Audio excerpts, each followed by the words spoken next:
Welcome John Musick, 50-year water lawyer. He's going to be presenting the law of the river. If I say anything to offend anybody, I'll let myself out. That was a line I heard a guy use at the last conference I attended on water in New Mexico. He was a retired rodeo clown that saved bull riders from the horns of the bull.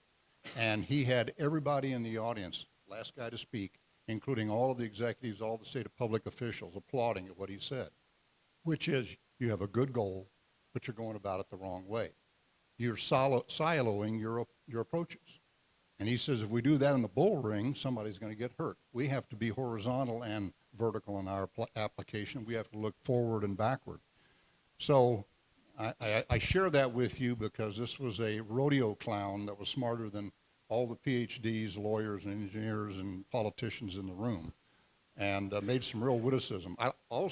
He's from Texas. I'm from Texas, so I had a kind of a bonding with him. If you want to know what I've done and so forth, it's in the information. My personal webpage is at johnmusick.com. It ain't bragging if you've done it. I've done it. It's there. You can look at my CV, and it goes on for pages because I'm very, very verbose. But in real simple terms, over 50 some odd years in working throughout the Colorado River, rivers in New Mexico, Texas, Hawaii. I do a lot of work for the Native Hawaiians in Hawaii. I do all of that pro bono for them for the last 35 years, trying to help them recover their ancestral water rights. I've got a kind of a feeling about things, and one of them is use the numbers that people that are the experts in it use. I'm not an expert. I used to have a pocket square that was plastic, and I had my pins and slide rule in it. But now I carry my slide rule on my belt. But I'm still a nerd, and I like to play with numbers. But I go with what the experts say. I took SNWA's numbers and their 2024 annual report, and all their annual reports that go back, they're required by law to publish it, called the Water Resources Plan. You can get it online. Studied all 78 pages, took every number there, diagnosed it, and I said, these are really, really good numbers. How did they reach the conclusions they did? And I said, there's something not, and it occurred to me, people that use numbers can be really good at it, but they are sometimes driving an agenda too. So I had to look at how they were approaching things, and I had to go back and rely upon 50 some years of experience on the Colorado River, go back into history on all the data that we have collected, both anthropologically and otherwise, and I've spent a good part of my life trying to understand this. I don't profess to be an expert. I'm anything but an expert. I am now learning how much at 79 I don't know. And I welcome you to dive into this pool because it is both deep and shallow. There's a lot to be known about water. Does Las Vegas have to do what it needs to do to survive and grow? It has to do something. Conservation is good, but then there are other things it needs to do. The Colorado River is basically governed by the law of the river. I cite a few of the laws, but there are lots of them. There are cases, and they go on ad nauseum. And by the way, lawyers are important in this process, but they're the last resort. Engineers, consultants, accountants, auditors, scientists, these people will help you get to the right answer. If there is ever to be any change in the allocation of water on the river, it is driven by the governor, who has exclusive authority to call for, with the other basin states, a reinvestigation of this. And as far as I'm concerned, could be wrong legally, but it's a non-delegable power that he has to use, select his negotiator, and then supervise. He can't just turn it over to an unelected official in an agency. Because this is negotiation at the highest level, which then has to involve the President of the United States. So this is very important. So if you hear people talking about, well, we're going to have negotiations on the Colorado River, you better think again. You better think about, what do you have? And Las Vegas, under the law, was among the first to be allocated water out of the Colorado River before there was a Colorado River Compact. They had Nevada water rights. And Nevada water law goes back to Virginia City in the mining days. In fact, all of water law started out of what the mining camps did and how they allocated water and protected water users. So Nevada, but in particularly Clark County, has its rights before the compact in 1922. And since that time, there have been more guarantees of those rights. Let's talk very briefly about what those rights are. We need to look at, first, there was direct flow. Water running out of the stream, they picked it up either by well that was connected to the river or by direct flow out of the river. In 1922, Las Vegas was taking water principally by the artesian wells in the area, but there were other Colorado River users on the Virgin and the Muddy that were taking water rights by direct flow, and they had senior guaranteed appropriative rights. Then dams came in, and the dams were designed around stabilizing the flow to meet the guarantees so that every direct flow user would get its water. But remember, Las Vegas is one of the first. Now, Winters versus Arizona, Winters versus U.S., it was a case started out of Arizona, was a case that said the Indian tribes, their reservation rights were perfected for them at the time of the reservation, and it's a very murky legal area that they're still trying to define what they are, but we share that seniority with our Indian neighbors, and they today are now authorized and have been emboldened to work out water sharing, leasing, purchase, economic relationships with other people so they can grow their reservations. They're not challenging your use. They are going to be a partner in enabling it. The Indian tribe that has the golf course in North Las Vegas, for example, on the Las Vegas Wash. Good folks, smart. No water, they're your friend. And they are someone you can turn to in times of shortages. You also have the allocations. Now, Compact allocated 2% to the state of Nevada, which means Clark County, which means the Virgin, the Muddy River, and Las Vegas. 2%, the 1928 Boulder Canyon Project Act that designed and built and caused the creation of Lake Mead, it said that was 4% of the lower basin, starting at Nevada and Arizona, measured at Lee Ferry on the Colorado River. And that 4% was allocated 300,000 acre feet at the time of the compact in the Boulder Canyon Project Act, subject to decline or increase depending on how much water was there. The lower basin is guaranteed to have 7.5 million acre feet, regardless of what the upper basin needs. The upper basin has to, and that's Colorado, Wyoming, Utah, has to deliver 7.5 million acre feet at Lee Ferry, up to 100% of the flow if that's all there's there. Las Vegas is 4% of that, 300,000 acre feet. Actually not Las Vegas, Nevada, of which 276,205 acre feet are under allocation and distribution by Southern Nevada Water Authority. That number is actually 272,205 plus 4,000 acre feet from Nellis Air Force Base. But as long as we play nice with the military, I think it's safe to conclude that that's part of the allocation.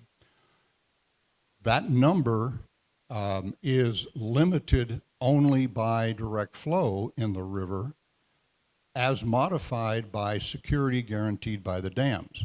What does that mean? If the dams are not there, you hear there's a dead pool, they're gonna dry up, or let's take the worst case, the dams are gone. Las Vegas is number one to touch 7.5 million acre feet out of the river to the extent of 4%. And who's number two? Well, Arizona, California are number 2 and 3, depending on how they fight it out in court. Arizona lost a case, Arizona versus California, and so it's California first. But who takes the first straw out? Las Vegas, SNWA. So I keep coming back to What does Las Vegas have? What does Clark County? What does SNWA have?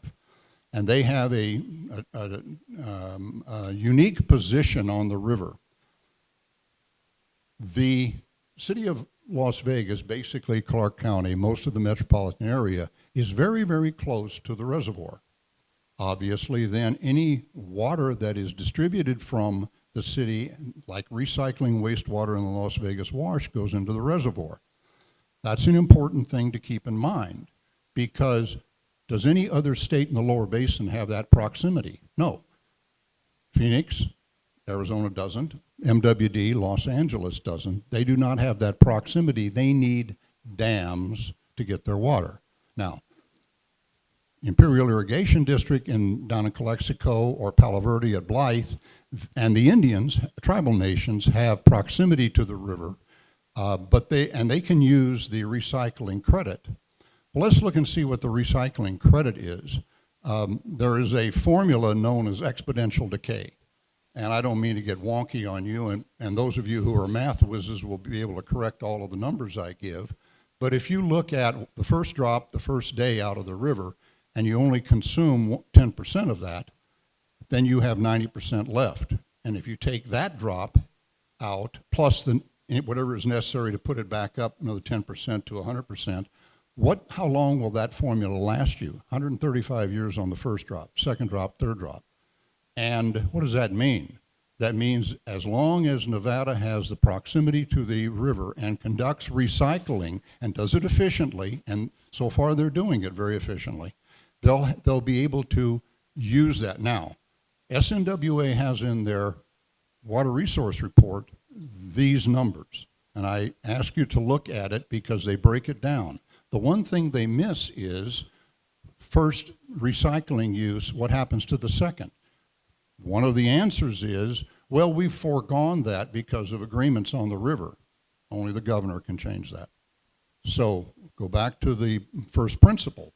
The governor has to be involved in waiving these rights. An excellent governor. He's wise, and he will help you reach the right decision on this. Look at the other states just real quickly. There's Southern California. I made that copy of that picture. It's terrible, but you can see proximity. The Salton Sea is here, and we all know where that is, and the Imperial Irrigation is here, but they take the water out of the river. And the recycling is possible, but there's also a big demand for their water at the Salton Sea, where they're putting in new lithium mines and rare earth mines and so forth. So there are increasing demands. But in the whole issue is, of all the allocations out of the river, who has the strongest position? I still go back to it's Nevada. I have no real ox being gored. I don't own anything here. I'm a guest at a house here occasionally, but I have worked in Nevada on behalf of lawyers and law firms as a consultant, and I have been here on and off since 1974. And I have a strong affinity for Nevada and for what happens in Las Vegas. I've traveled every corner of this state. I've walked on almost every farm and ranch here. And so I'm here to help you understand the resources that are available for you to defend what you have. The entire issue is at the lowest stream flow, even during drought, climate change, global warming, catastrophic drought. It is my estimation that you will have an adequate supply with recycling to meet your existing needs and future growth, okay? That doesn't mean you should not conserve. It doesn't mean you should not recycle. It means you need to have it in proper balance. If you'll look at the next chart, this is a table straight from the SNWA water resource table. It's figure 4.1. You'll find it in the resource. It's page 46, I think. And go look through it. Just look at what they have done. They should get a standing applause from everybody in Southern Nevada or Nevada. In fact, on the Colorado River, they've done an excellent job under Pat Mulroy's leadership. And I know there was some problems over the pipeline in Long Valley and what happened there, but put that aside. They deserve all the kudos for what they have accomplished.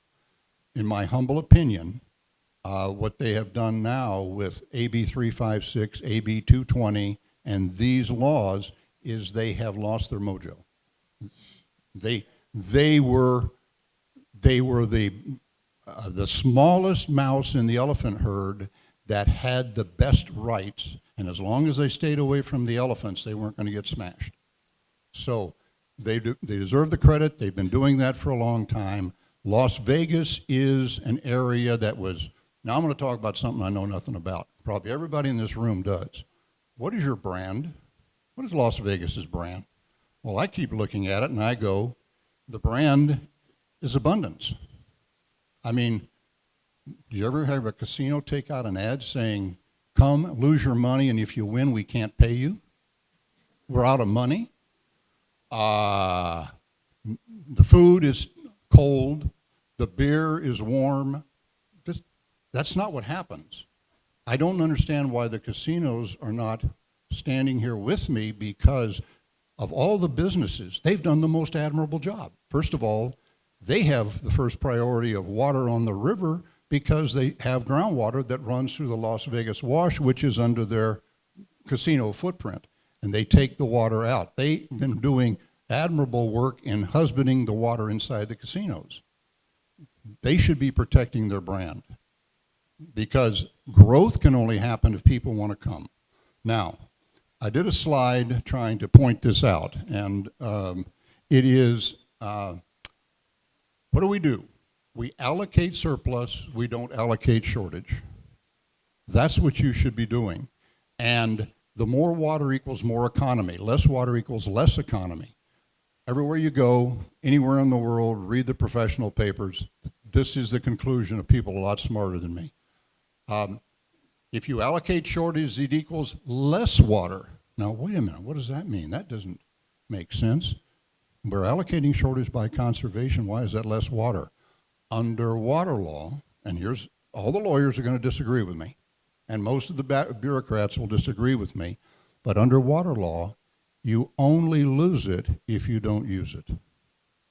Okay, your water right attached to the river before the dams, it was a direct flow water right to be satisfied by direct flow at any time you want. And if you were using 300,000 acre feet and you voluntarily curtailed it back by reducing your use, whatever you curtailed back, you just gave to California.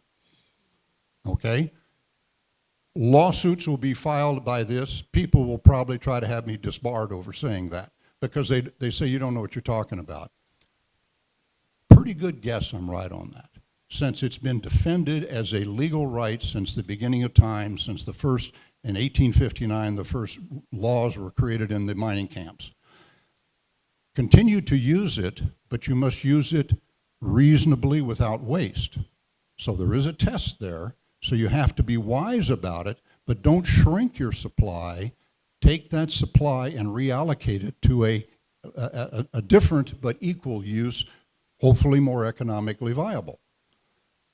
That's, and as I say, if you want to get me in real trouble, tell SNWA that, and they will, I'll be drug out of town on a rail. But it is true, and it's worth fighting for, because otherwise, who's the beneficiary? And I'm a California lawyer, and I represent a lot of clients in California, big water districts. I also have my own businesses in water supply in California, but nothing relating to the river.